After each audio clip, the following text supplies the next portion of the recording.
Bonjour, je m'appelle Pierre Blanchet, je suis artiste. J'ai un travail qui est quand même assez axé sur la nature, sur l'expression en fait, d'une nature qui est une nature symbolique, qui est souvent inspirée d'espaces qui sont des espaces intérieurs que j'habite moi, enfin, qui m'habitent, qui sont ma poésie, mon flux poétique. L'artiste, il a cette capacité d'éclairer quelque chose, il a cette capacité de porter à voir des choses que tout le monde ne voit pas, puisqu'ils sont intimes et qu'ils partagent et qu'a priori ça peut être apprécié par les personnes qui le voient parce que ça leur parle. Or chacun on a des espaces intérieurs, chacun on a un paysage interne, chacun on a une sensibilité à la nature, on vient tous de la nature, on est humain, donc on a cette sensibilité. Après elle peut être plus ou moins enfouie, elle peut être plus ou moins acceptée, plus ou moins oubliée aussi dans les espaces urbains dans lesquels on peut habiter, mais c'est quelque chose qui est présent. Et cette force de la nature, une force qui peut être une force vitale, une force je sais pas, sexuelle, une force de vitalité. Enfin, ce qui nous fait qu'on est vivant, ce qui fait qu'on se multiplie, ce qui fait qu'on habite le monde et ce qui fait qu'on ressent le monde environnant. Ce n'est pas forcément la recherche pour moi de la vérité en peinture. Je n'ai pas de nécessité de reproduire une plante.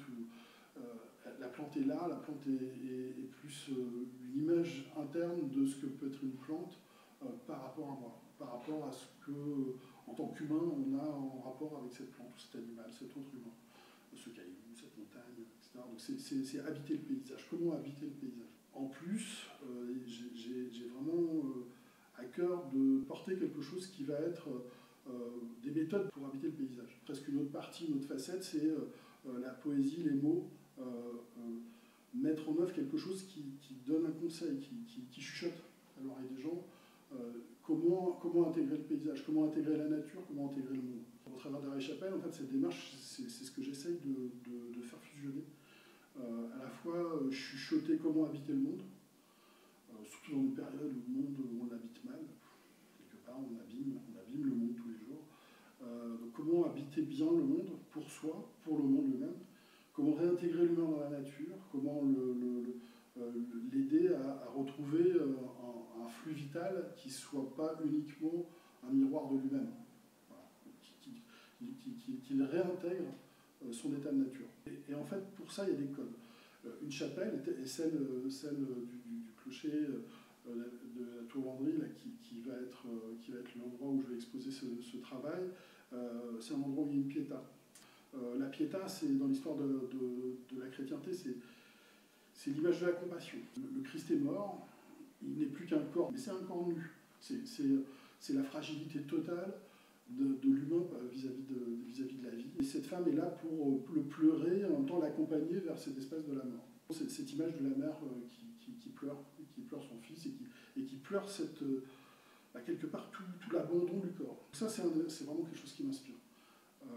Et que je tente de reprendre au travers de l'image de la Pietà, mais la remettre justement dans le monde, la remettre en dehors de cette image purement religieuse. Moi, je ne suis pas spécialement religieux, mais je suis très imprégné de l'histoire des religions et de l'histoire de la peinture religieuse, de l'histoire de l'art.